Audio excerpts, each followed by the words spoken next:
नमस्कार, आप देख रहे हैं न्यूज वॉच इंडिया। मैं हूं आपके साथ अंजलि रजावत। कभी राहुल गांधी को अमेठी में हराकर जायंट किलर बनी स्मृति ईरानी, फिर 2024 में उसी अमेठी में मिली करारी हार, मोदी सरकार से बाहर होना और उसके बाद कुछ वक्त के लिए राजनीति से दूरी। ऐसा लगने लगा था कि स्मृति ईरानी का सियासी ग्राफ अब नीचे जा रहा है, लेकिन राजनीति में कहानी कभी इतनी सीधी होती नहीं।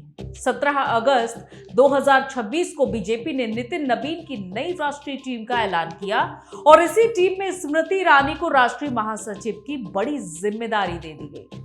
यानी कि जिस नेता को 2024 की हार के बाद सत्ता से बाहर होना पड़ा था, वही नेता अब बीजेपी के संगठन में एक बार फिर बेहद महत्वपूर्ण भूमिका में लौट आई है।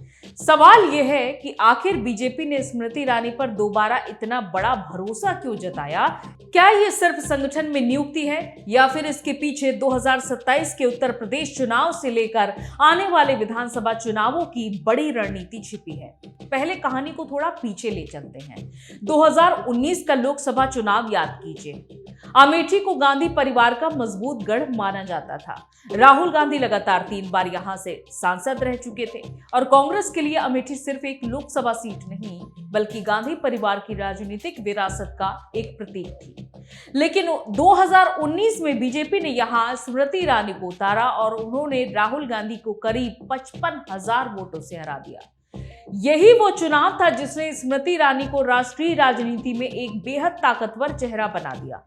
जायंट किलर की छवि बनी और मोदी सरकार में उनकी जिम्मेदारियां भी बढ़ी।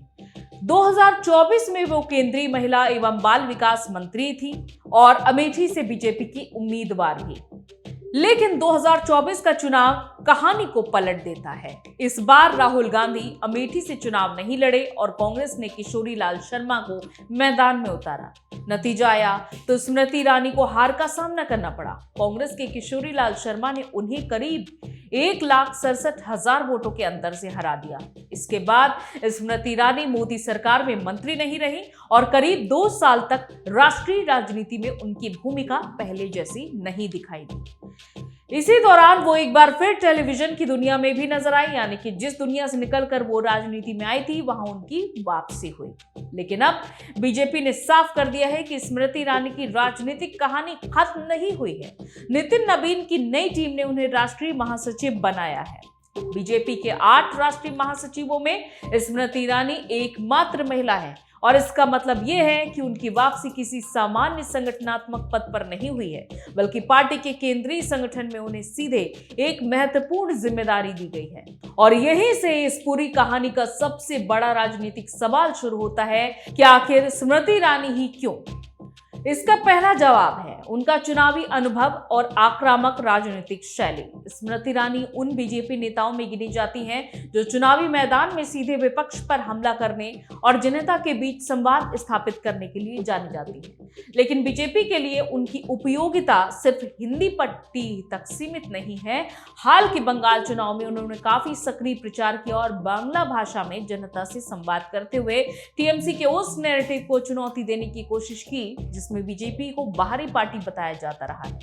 महिला सुरक्षा, आरजी कर मामले और ममता बनर्जी सरकार पर उनके हमले बंगाल के चुनावी अभियान का हिस्सा रहे।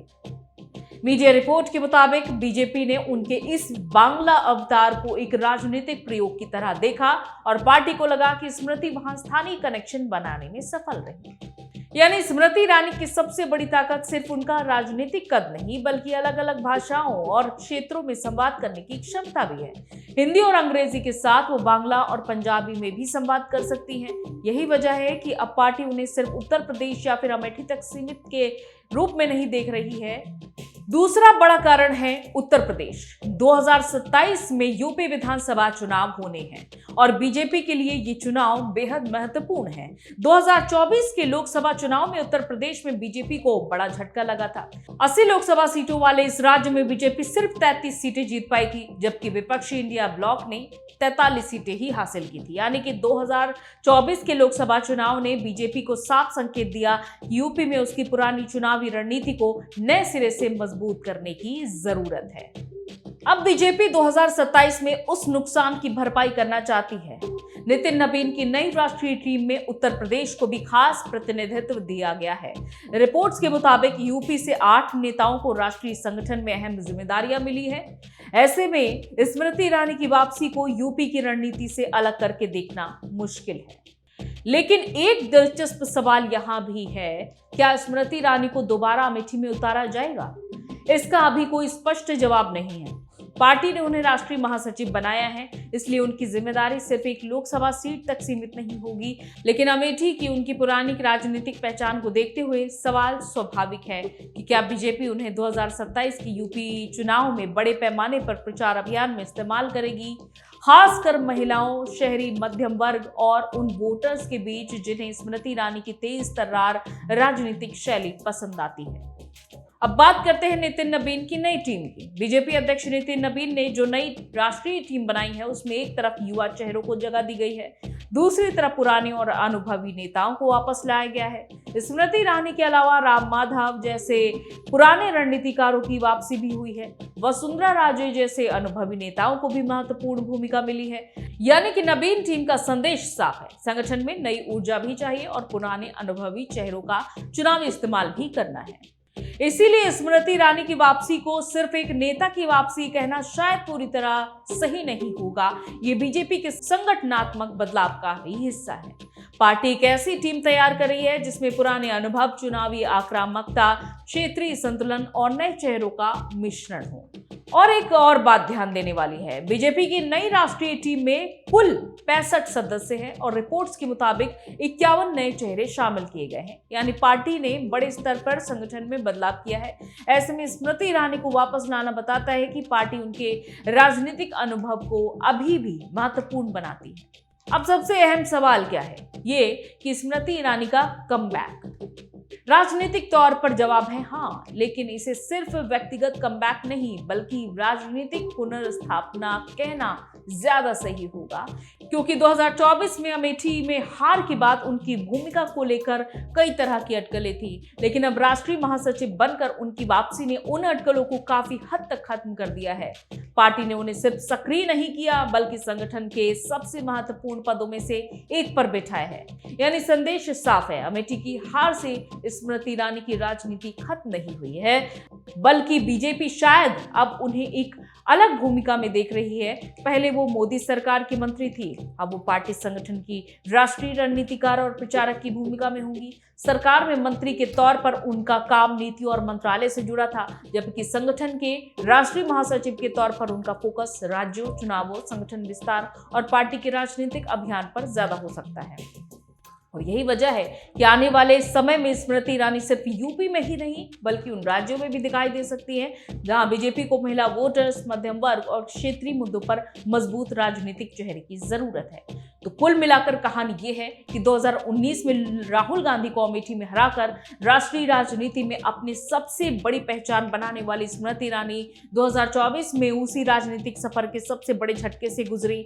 मंत्री पद गंवाया, लोकसभा सीट गई और कुछ वक्त के लिए वो राजनीतिक तौर पर पीछे दिखाई दी। लेकिन अब 2026 में नितिन नबीन की नई टीम में राष्ट्रीय महासचिव बनकर उनकी वापसी ने बीजेपी की राजनीति में उनकी अहमियत फिर से सामने ला दी है। अब असली परीक्षा 2027 के उत्तर प्रदेश विधानसभा चुनाव और उससे पहले होने वाले दूसरे चुनाव में होगी।